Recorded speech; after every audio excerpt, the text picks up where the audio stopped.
Here we go, thick and fast with the mid lane bans. A blue side Azir ban is a really big pick of respect for Faker, because remember that Faker is the one who dunked Kuro's Azir with Master Yi a few years ago. A lot of people have had ironic things to say about Kuro's Azir, but the numbers bear out that he's 3-1 on the season, and Faker having to be involved in a ban against Kuro's Azir is already something that will cause a lot of people at home to smile and wonder. Yeah, and so far not just the Azir being banned out in the mid lane, the Rise being taken away as well. Faker's Rise, very famous, alongside many other picks from Faker, but also a target against Braum for Tushin, and the Kha'Zix against Spirit. Looking for a first pick Sejuani, no doubt, to ease Blank back into the lineup. His Camille jungle game is not up to LCK standard when we saw it last time out, but with all this fishing, with banning the Kha'Zix Braum on blue side, there is a big prize available, and it is being able to jump on the Galio for SKT. Now, Galio has counted against them the 2 times they played it this season. It's a favorite for Kuro. You can't take the scaling Azir matchup. Interesting to see if Kuro just jumps back on the Corki, looks for a farm lane, or if we see something a bit more spicy from the Afreeca Freecs mid lane. Yeah. We saw Faker play in some of his Galio recently. It's been kind of hit or miss for me. He's getting caught looking sometimes at the battle. He's not 100%. And he doesn't really get to carry too much on the Galio either. More of like an entire map carry instead of just winning straight up 1v1. And that reality was something that didn't count against Faker last year at Worlds, because he had Huni in the top lane who had his faults, but winning lane, trying to use his mechanics, that was the way he played. And it makes sense for an aggressive player to have the Galio to respond first. But on SKT, with Tal not being able to fit in, with Untara having a terrible year so far, he needs a carry to play around on the Galio. You know what they do have, though, Valdez, is a hell of a lot of wave clear. That they do. We got a Sivir over here at SpoTV. I'm getting worried about our image here, as we're known for fast and fun games, but drafting a Sivir generally does not lend itself to a short game, unless one team gets very far ahead. Untara's best pick by far this season has been the Gnar, so being able to ease him back into the lineup with his 3-1 Gnar, the only champion he's picked victories up on is the Gnar in 2018, is at least comfort for SKT, and it's going to be Keen taking in the Gnar, the Gangplank matchup, which I think a lot of people at home will be surprised, but in Korea, starting from about halfway through last week, people are getting better at playing defensive around a Gangplank, getting through the awkward early laning phase. And we've even seen things as crazy as Gangplank's trying to solo kill Gnars yesterday. So anything can happen when it comes to this matchup. At the start of the season, seen as a counter matchup right now, closer and closer to maybe 55-45 or 60-40 towards the Gnar, but at least it is Untara on comfort. He needs the comfort, Valdez. Yeah. It's part of the reason why we see oftentimes Riot doesn't like immediately bring in hot fixes unless there's a big problem. It's because on patches, you got to give it time to breathe. You can't just bring in a new update the next week and say, oh, we messed up, this was too OP, because teams always figure out a way around things through bans or picks or through certain compositions, and that's kind of what we see in the evolving meta. We also see in the second round on red side 2 jungle bans. The Jax jungle is targeted at Blank's recent solo queue performance. He's played a lot of the Jax, and the Camille obviously is something he's practiced, didn't work the first time out. Won't get a redemption game here either. So a lot of jungle focus in the bans. We see Nidalee banned because I think they're expecting Afreeca Freecs to heavily consider picking up the Zac here and as a denial pick away from SKT. We'd understand the Wombo combo, the bouncy castle if they were to draft it, but they weren't able to actually produce results with the Zac last time, and it's the sort of thing that Spirit can counter jungle. So they're going to take away the Jarvan and be happy if there is to be a Zac locked in, because the Jarvan can play on the front foot in the matchup. Yeah, very true. Jarvan kind of making its way through. The Gragas, we have seen it, is going to come in once again, this time for Blank. And now we do have Tom Kent's covered. Will be Tom Kent's for Wolf, another pick we often see him on. The second time we've seen a jungle Gragas. Yesterday, Raze was blasted on the Gragas, but he had losing lanes and he was Gragas. Now they actually have good lanes. You're going to have Shove in the mid lane. Gnar against Gangplank is an early pressure lane for the Gnar. This is where Gragas will actually be able to breathe, and maybe we'll see the Gragas that actually has priority in the NALCS and other regions that didn't work out for Raze. That was a lot about the scenario. The scenario here is different, and support pick is going to be different as well. It's going to be support Orin coming in for Tucson, a favorite of Mada and some of our other spots, Key in particular. So when you look at the drafts here, the Orin is taken to give some secondary engage alongside the Cannon Barrage and mostly the Jarvan. Lot of physical damage on the side of Afreeca. Very fast turret damage with Corki and Ezreal as well, whereas SKT have basically 4 tanks and a Sivir, which didn't work for them in game 1. Now this time it's Gragas, no Zac. It's the sort of comp where if it falls behind, it will certainly struggle. But there's so many early game tools that if SKT have been able to look at their mistakes in game 1, last time out against MVP, can actually tighten up their early game play, they have a whole lot of playmaking options to try to take advantage of their early game power. Looking for Bang with a big performance on Sivir, but they will have to operate as one big unit here for SKT. Something they've had a lot of trouble so far. Exactly. I would say that's the one thing that they have not been able to do is play as a 5. They were on completely different pages when we saw them attempt a very similar comp in game 1 of the series earlier this week. The sort of comp was very easy to say one threat and use that as a criticism point or blame Coma. This is the sort of draft that great teams can win with. You could see Kingzone or KT draft a comp very similar to this and pull it off. But for SKT, down in form, to go for very much all the eggs in the Bang basket late game to carry is very risky, Valdez. Much more diversified portfolio for the Afreeca Freecs. They've also been in much better form. Is the form going to count? Is the form actually going to matter? Because at the end of the day, every time you look at SKT, you wonder, have they hit rock bottom? Is this the time they turn it around? SKT fans will hope today is the day. Big game number 1 to make an impression on everyone here between SKT and Afreeca to see who will take the lead in the series.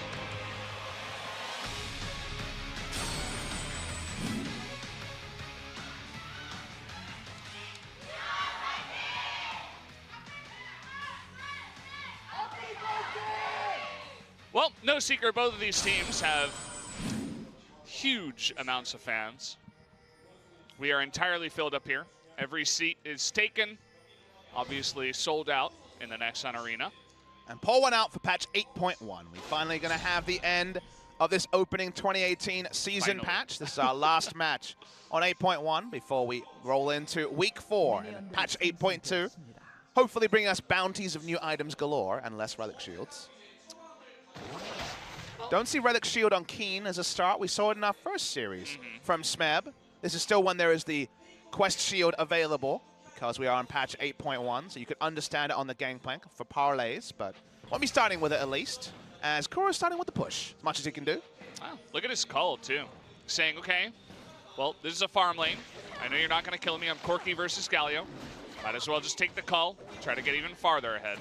Some advanced wards for both teams. You'll see there is a ward on the Raptors here for Blank's bot lane start. We talked about it a bit in Champ Select, but if you watched yesterday's games, Kongdu's series in particular, you remember that Raze had no fun against Kingzone when he tried to run the Gragas, and we talked about losing lanes in a jungle that can be invaded. That was a skirmish jungle. That was Rengar as the matchup at the time as a bit of a struggle. This time it's going to be Jarvan who can invade, but the lanes are a lot more comfortable. Faker will eventually be able to shove and move away as the Galio. Gnar early has priority on the Gangplank. So it's not going to be Gragas battle warded as much as in that matchup unless things go really awry for the side of SK Telecom T1. Cannot wait for the team fights. Damn, that's a lot of books. SKT have been cramming, Valdez. Oh, the books. Oh, yeah. Whoa. Four in a row. Yep, they've all been open. They're reading every single note. They're perusing over everything. At some point, Untara should just abandon and gone straight for a spellbook himself.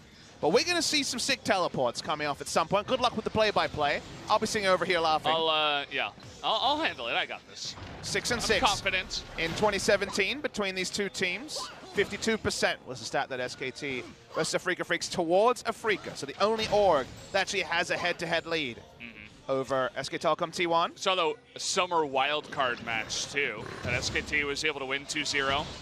It's funny to see SKT down at 4th place at that point. Trying to spot out for the early turret dive. And that Gragas is very adept at. With the build that he has here, expect a lot of body slam flashes because of the reduced flash cooldown. Probably not going to see those summoners change. It's just about playmaking for Blank. It's a good idea. I mean, he knows his position on the team. The whole point of picking the Gragas. He's going to get a lot of these small Raptors here. No help from the mid laners as they're both back at the base. And so, a bunch of camps stolen away from Spirit. And playing around pressure really well. Blank was not able to do this in his last series, and it's a change in adage from SKT, at least in terms of priority. We already mentioned a couple of times. It is one true threat in the late game, but because the lanes win early, it allows Blank to play his more traditional style, which was a lot about counter jungling. He was known as the closer because he would watch in game one, judge on the enemy pathing, and then play aggressively around the enemy tendencies. Very difficult to do when you're starting game one, but if you actually draft strong lanes, which SKT have not been doing, they have not drafted 2 winning lanes very regularly in the spring season of 2018 so far, it does allow Blank to, with much lower risk, try to make those invade plays. We're taking an extensive look at the bottom lane. I'm not sure why exactly. Gathering Storm has been taken by Faker and Kramer this time around. So 2 members on the Rift that have taken that. And Scorch not going to turn the matchup. Speaking of turning matchup, Spirit's coming for a journey top. He's only level 3, notice. Interesting, the flash shield trying to land the slow on in, and that's going to be first blood. Handed on over to Keen up in the top side. A very easy gank is what it looked like for them. Yeah, the flash W was actually a great decision from the Jarvan, because the only way that Nara gets away from that gank is to flash the flag and drag, so why not open up with a slow, guarantee the kill. Untara may hold on to his flash, but good job by Spirit, who'd been counter jungle, was a level down, but there was no turnaround as Blank wasn't in position for the counter gank. The woes of Untara so far. Everybody knows it that's been watching SKT. There's a reason why they were playing so much Tal up in the top side. Which seems insane, right? Tal played in EUCS and then was starting for SK Telecom T1 with Untara, you know, the player that a lot of people thought was hard done by not to go to Worlds over Huni. A lot of people were calling for him to go there instead, but have not been vindicated by Untara's play so far in the 2018 season. We'll see a replay here before I recount some stats for Untara. Again, flashing over EQ is how Untara lives, so give him nothing to flash over. Smart decision by the veteran Spirit. But Untara's laning phase this season has been a disaster, Valdez. No real way to sugarcoat it. He has the worst goal difference at 10.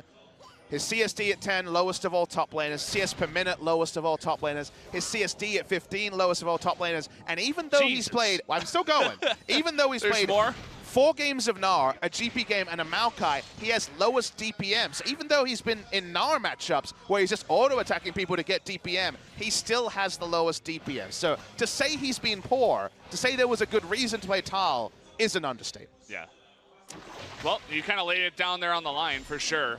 You got to wonder what exactly is the reason, right? After losing Huni, you have to think, like, Untara's thinking in his mind, hey, I'm going to be the starter now. He should gain more confidence from that. But it seems as if he's lost confidence over time. And it's kind of well known just around the League of Legends scene that Koma always saw a lot in Untara. He chased him when he was not playing after he had stepped down from CJ and had 2 accounts in the top 5 of solo queue. He always thought highly of the player.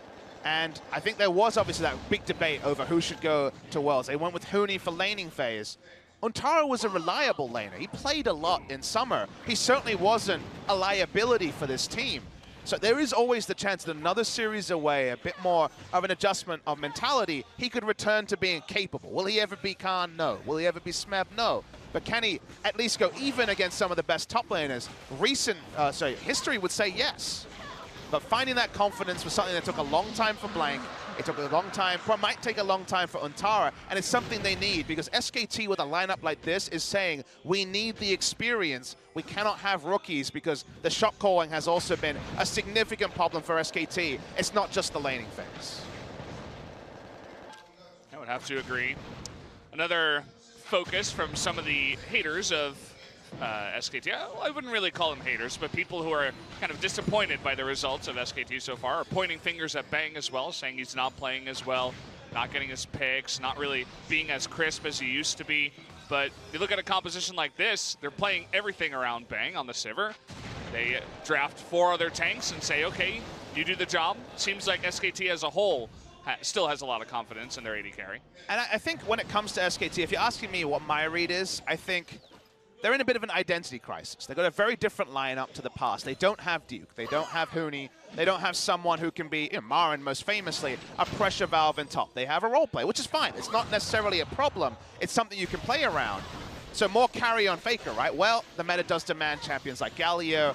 You need to lean on Bang to be the carry, but Bang hasn't been consistent. His Ezreal this season has been great. His other champions have let him down. So then you say, okay, well, what else made SKT strong? And that was, of course, their ability in the mid to late game to basically win every time. They could be in any sort of a gold hole and be able to come out with it with smart shot calling, play around the Baron, those trades where you take 3 members down bot lane to gank one of these top laners, Baron is instantly taken, and from there they win the game.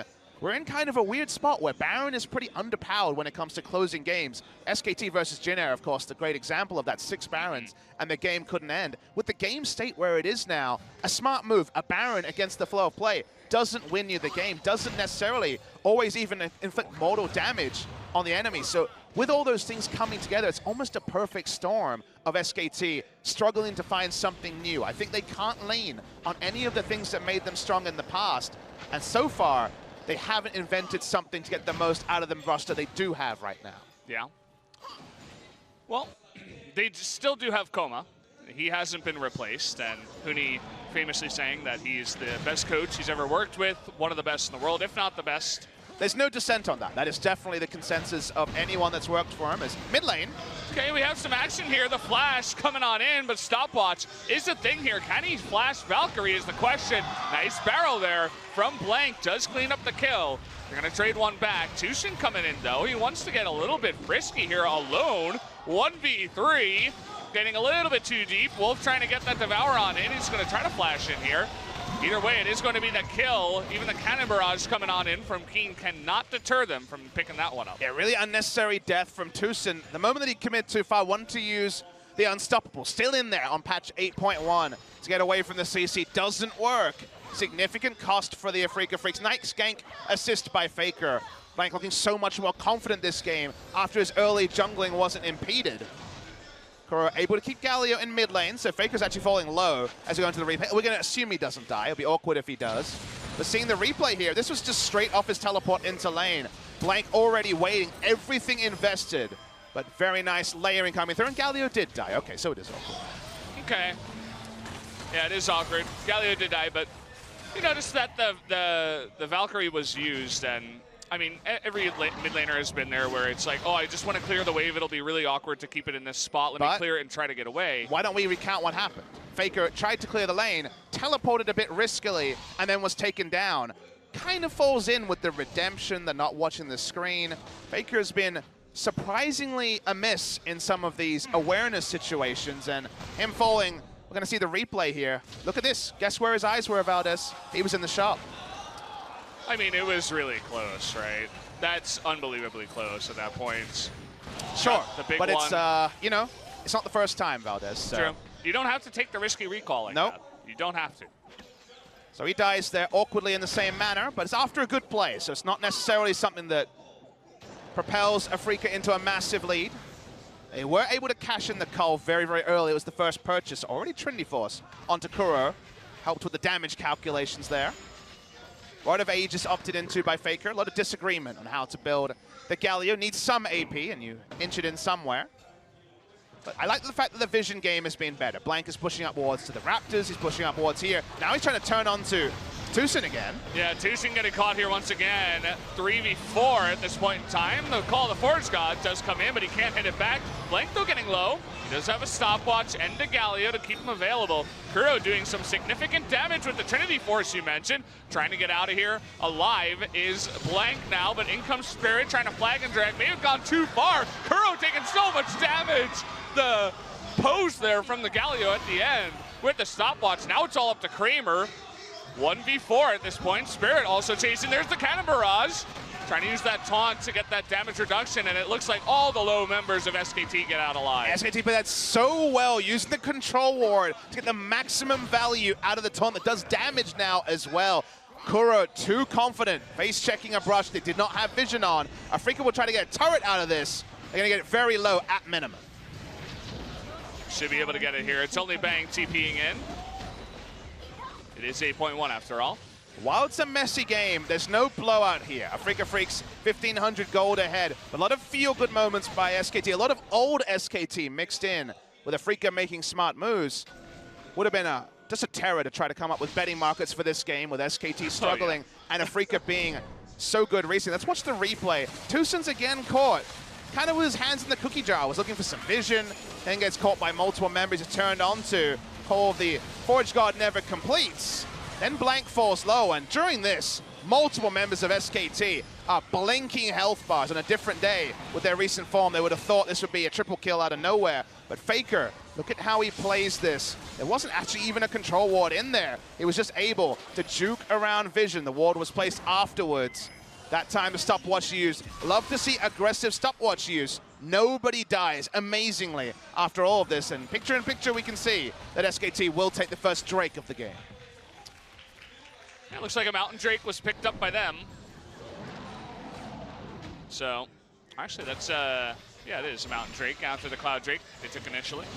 It's a second Drake. First Drake very early, as you can see. Yeah. Blank did that at level 6, I remember. So they just got that right off cooldown. So we kind of have to assess where the game is at. Corki now can rotate bot lane. No longer can Sivir take advantage of good recalls and try to push out Kramer, because there will be a jungler and also Ornn to relieve pressure. Does mean that Vision game can now begin truly, but with a much shorter map than usual, just a single turret down, and that is the mid lane here for SK Telecom T1. Corki versus Galio in the side lane means that Galio needs to use teleport and his ultimate to get a knock up in the top side. Still, they're going to make a play right now around the Rift Herald, so everyone can react to this, including Faker.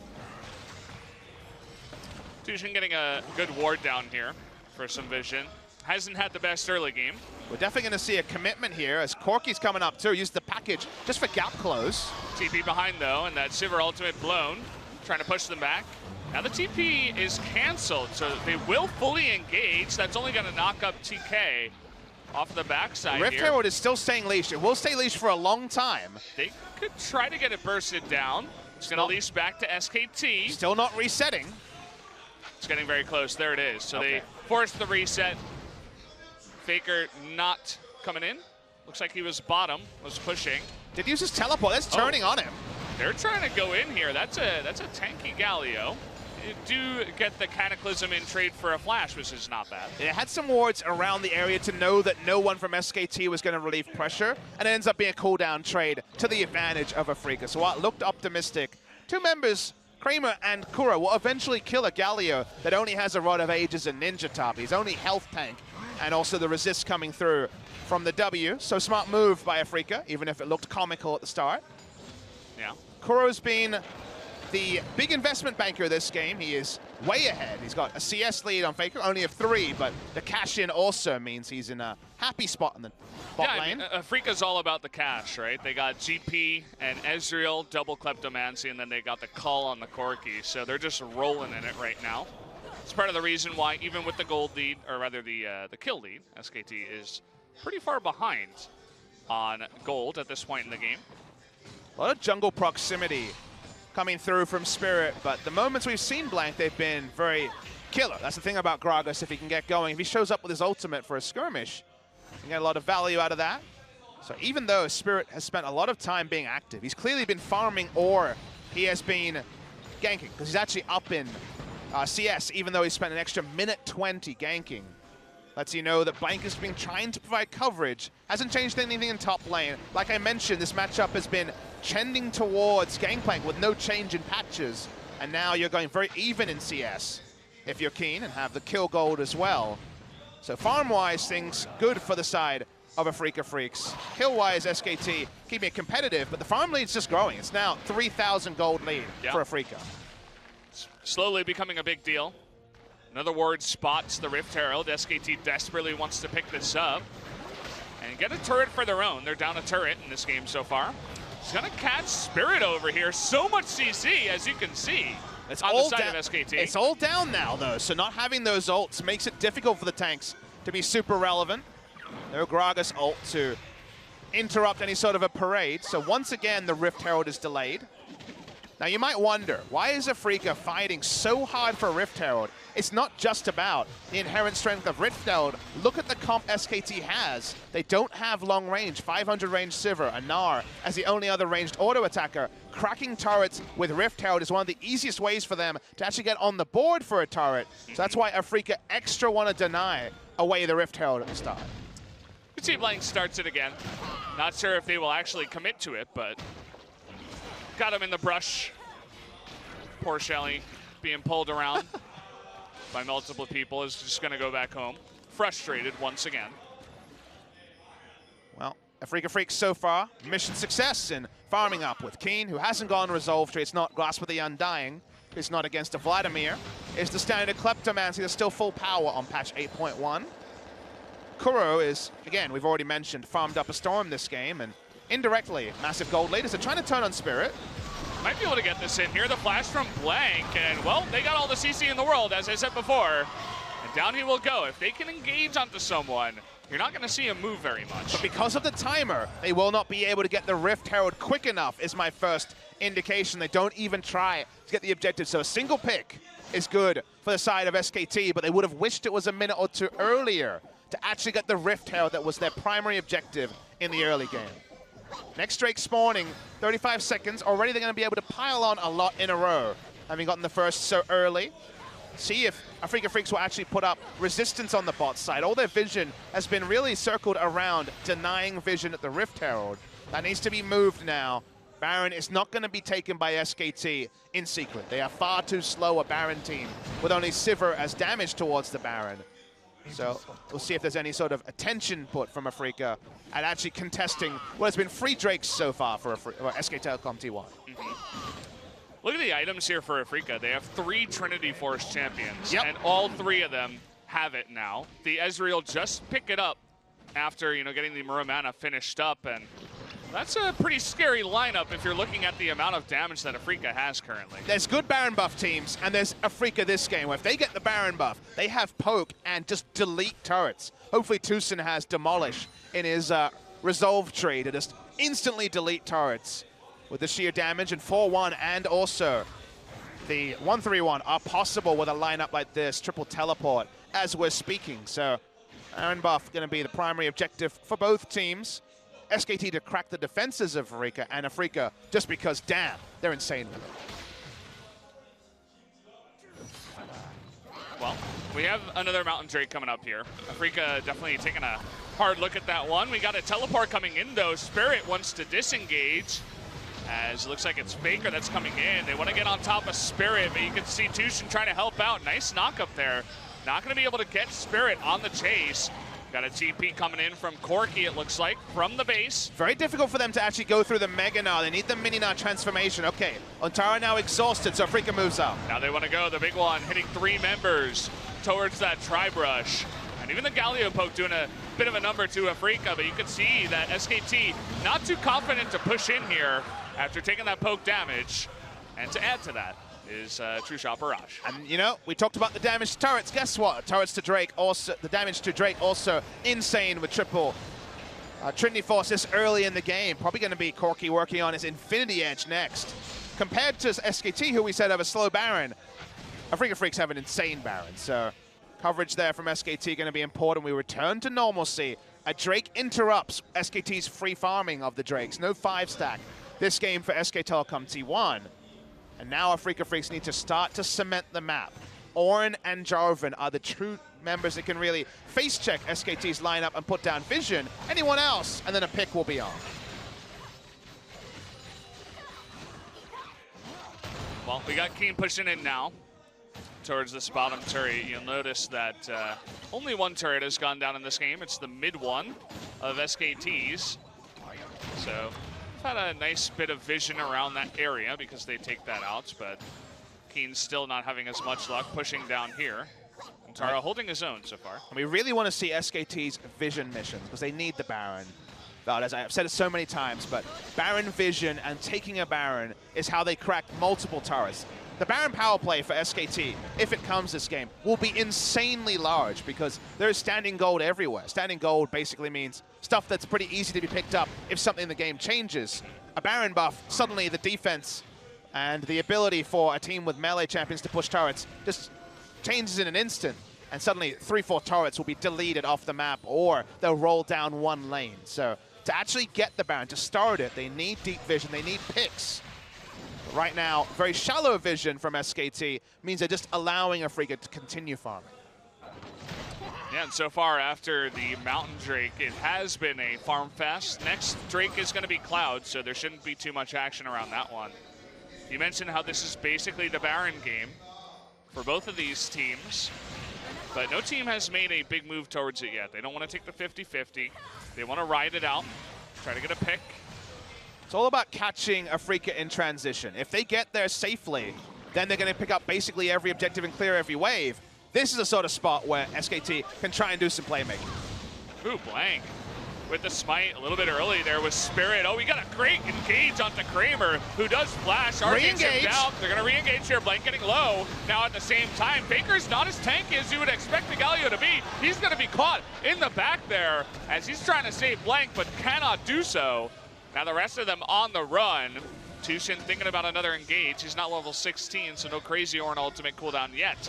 But a nice pick there for Afreeca. Yeah, if Kramer's flash was down, he would have been dead, and that would have been the right move. Kramer gets out of dodge, and then 3 Trinity Force members building damage are raining down on closest target. First Blank goes down, then Faker is the one that gets focused. Only one dies, but after this, Corki can rotate topside.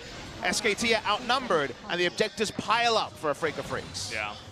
We talked about the amount of damage. That's it there in practice at only 25 minutes. It's a pretty gross composition. Once we get to 6 items, these guys, I don't care how tanky you are, barrels will be critting. You will be dying. So let's see what SKT can do to fight against that. Kramer, 001, but him staying alive in that fight, so important. Gameplay's going for a big purchase. He's been sitting on a Ruby Crystal for a while. I guess he's waiting for a completed Sterix, I imagine. There it is. So now he's going to be more robust in the side lane if there is to be a bouncy castle enabled. Watch the replay. SKT think this is their time for the pick that leads to Baron. But how do you tie up an Ezreal for long enough? The answer is you don't. And then bang, he can't take free damage from Corki. No one can take free damage from 2 members on the bot side here either. Cannon Barrage was loaded in. The Gangplank teleports in, and now Kuro's sent into Untara's face, and there's no magic resist there, so goodbye, 3rd outer turret of the game. Notice what Corki did there. He went up top after the fight, took out the top tier 1, and then went straight back home, picked up the package, went bottom, and took the bottom tier 1. There's nothing that Nara can do against a Corki that's this farmed and has his package. So he just picks up 2 turrets for free, and Afreeca extend their gold lead to 5,500. A very comfortable spot for them right now. And we talked about SKT's need to act on their early game draft. It's not a bad draft, it's a specific draft that teams in Korea can play. That hasn't happened for SKT, and now you wonder, has their base damage just been outscaled? Afreeca seem to think yes. They want to catch a catfish, but he's got a friend. It's a Golem. He's going to go in here, he's going to be devoured up by Wolf, but look at that, in the Cataclysm, Wolf is kind of trapped here. Thankfully, he's got that time, the stopwatch there to get out, but he eventually goes down. And they just needed 1 pick. That's all they wanted, and they got it. And it's so smart because they pick onto someone, everyone disengages waiting for the Galio ultimate, and then you DPS Galio ult out. So it's respectful, but also intelligent from Afreeca. They're not going to start the Baron for now. Spirit will recall. They'll get control around the area. The next pick, though, that probably means Baron. They're playing it so intelligently right now. Afreeca, they're so balanced. They're not getting too aggressive. They're not playing it too passively, scared of the engage. It feels just right for them right now. And it's a lot of what we've been seeing out of Afreeca this season. A little bit more than last season. They look a little bit more confident overall as a team. They just seem to have more options. You know, the ability for Keen to go to this Gangplank and to have extra threats. Untara seems so necessary for him to pick up Gnar to paper over some of his flaws in the laning phase. With this multiple threat comp, making the Galio work on blue side, the first pick Galios, not working as a team for SKT. Even if it's a power pick for other teams, we haven't been convinced by SKT's ability to run it. And now you're just worried that with so much sheer damage on the side of Afreeca Freecs, a very tidy early game for SKT might not mean enough. So far, it definitely hasn't. That Cloud Drake that I said would be most likely ignored does get picked up because it's essentially a free objective for Afreeca. The extra movement speed will definitely help them around the map against the heavy engage from SKT.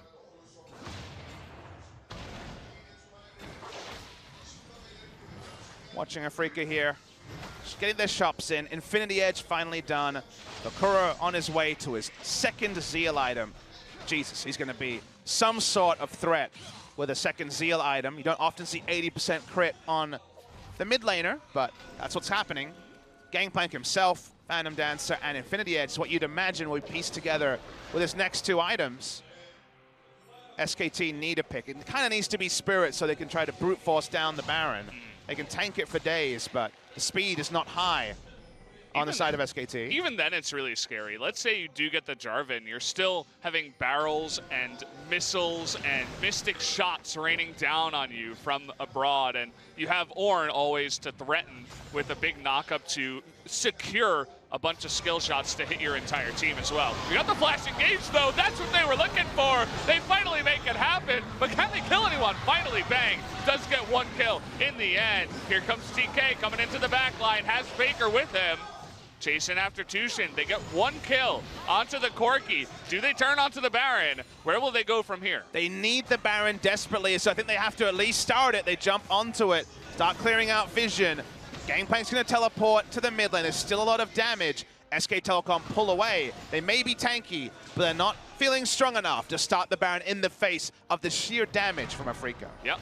Not a confident move there from SKT. They could have had the immediate teleport and stick right onto the Baron, but instead they decide against it.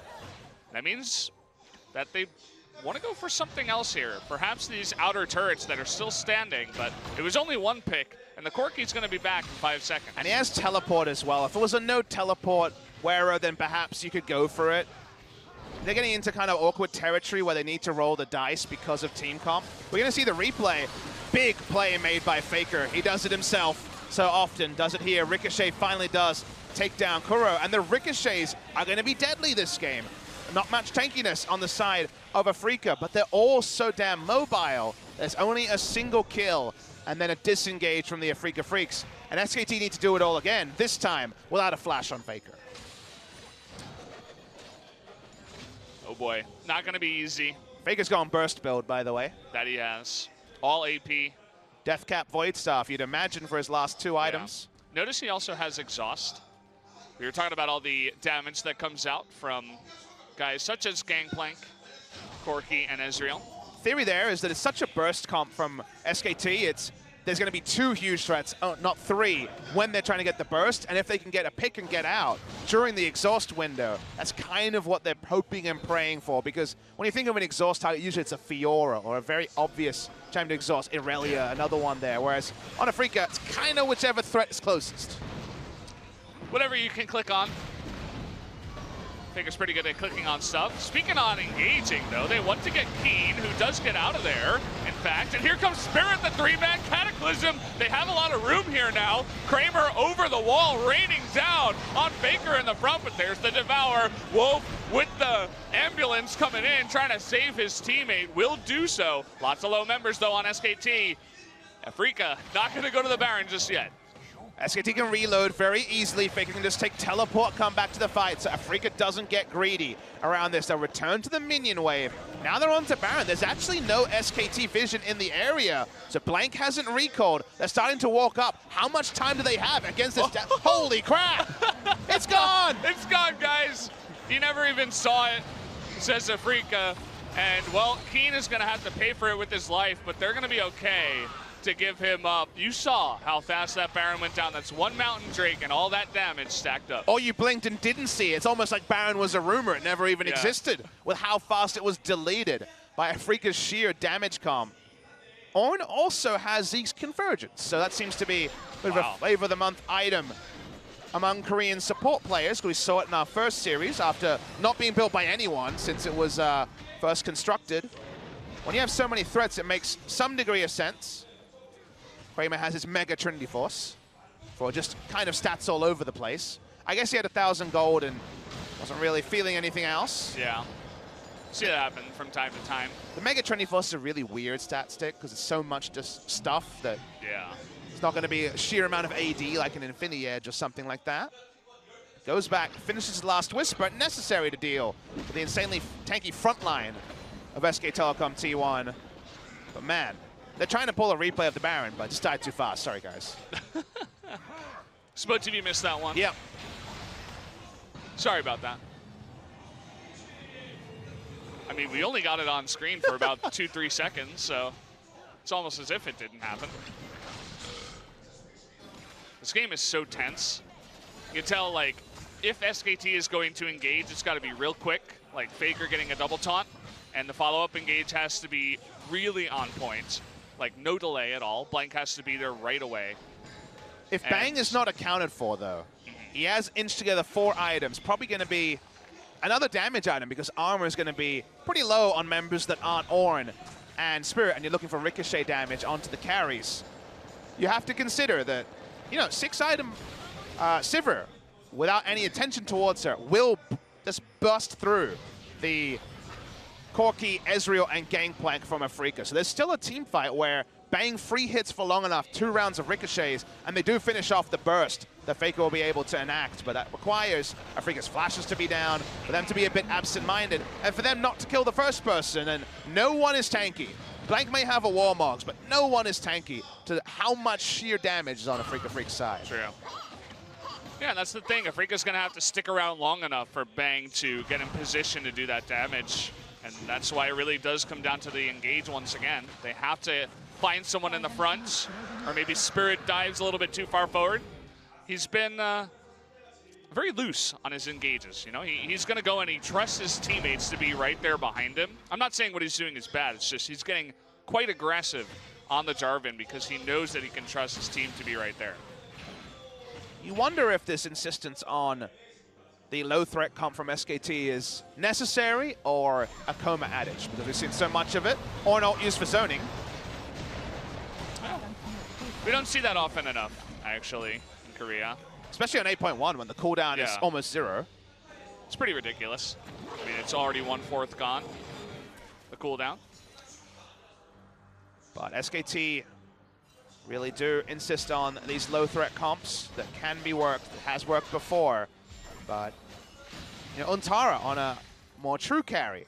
Will that be an experiment if Gnar is no longer available? Galio not being available, very likely red side ban in game 2, will mean that Faker will be on more of a carry. You can kind of understand the frustration for Coma, because it feels like whichever way they go, the champion pools and also the games are not corresponding with how SKT have often won in the past. Their most famous strategy was Lulu mid and Bang running around getting pentakills on Lucian and Ezreal and all sorts of carries. So traditionally have they been a low threat team. But we're in League of Carries now, as you can very much see. It's nice in a way. It's cool to see the 2 different types of compositions going head-to-head. Although I wouldn't be complaining if Untara was playing Fiora or something like that. The Riven we've seen many times against the Gangplank. Just not this time. Not Untara, unfortunately. A lot of delay from the side of SKT. Massive wave clear. So despite the turret damage, it gets more difficult as you have to overextend for those inhibitor turrets. Only 1 inner turret left on the map for SKT. We're watching it on our screen now.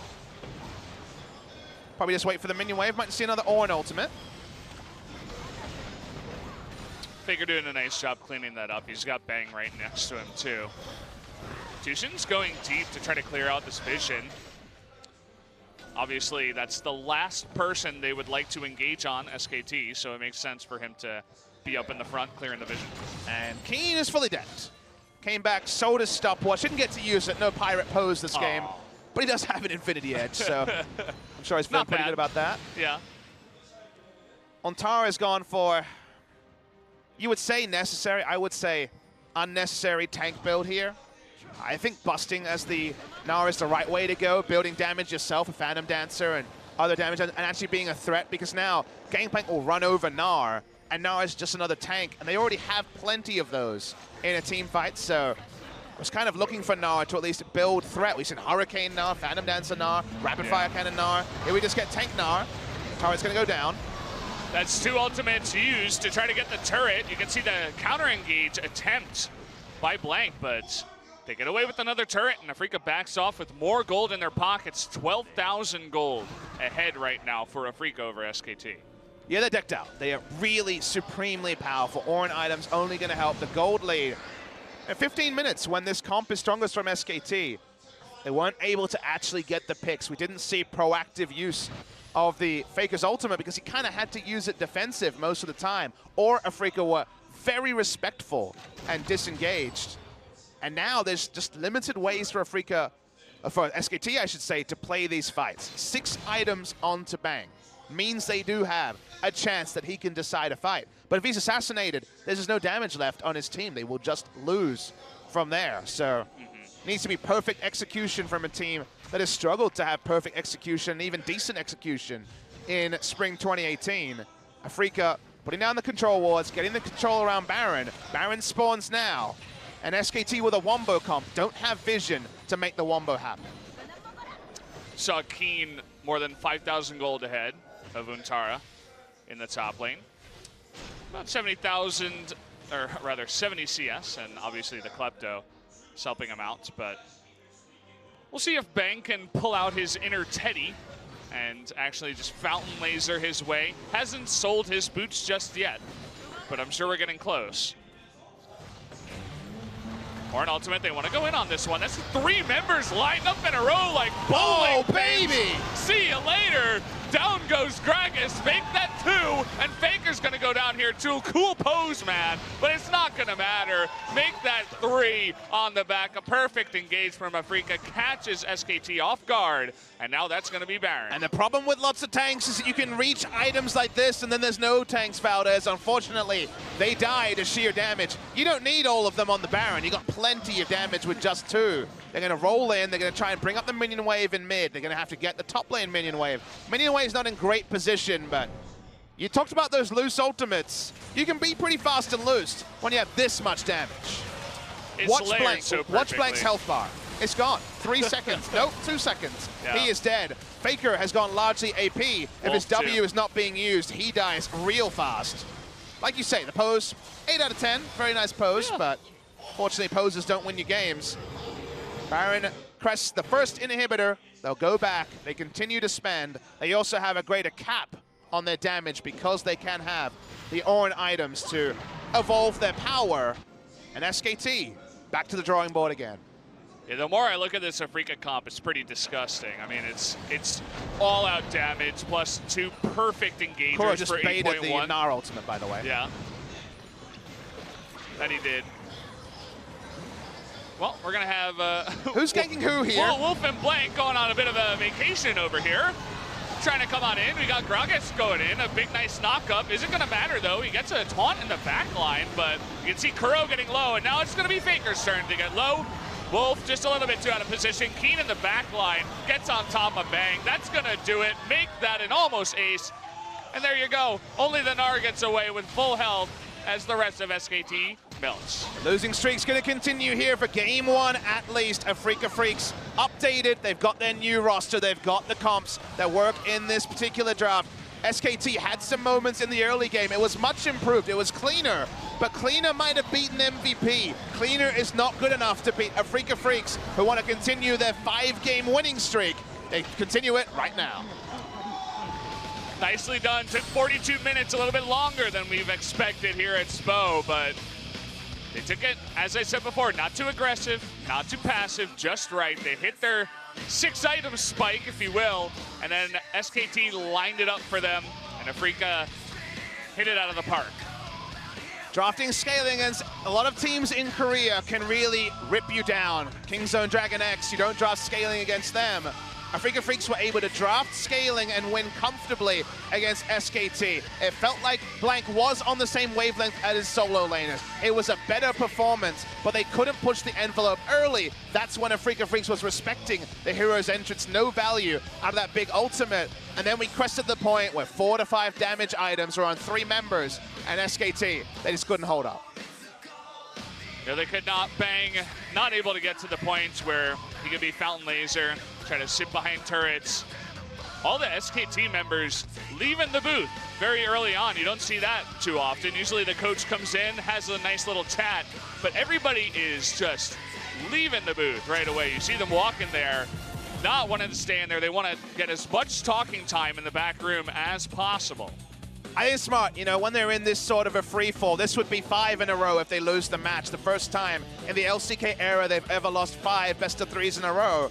Don't show your emotions on stage. I'm sure there's going to be stern words. We're still unsure if we'll see a roster change going into Game 2 with so many players that can sub and flex. Wolf could be in the jungle for all we know. He's still playing it in solo gear, but they're going to keep the tempers flared, at least in front of the cameras. Who's to know what's happening behind them?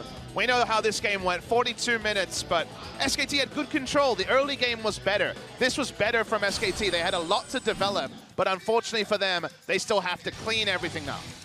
So guys, we are gonna take a bit of a break, but we have a special thing in the break, so pay attention, guys.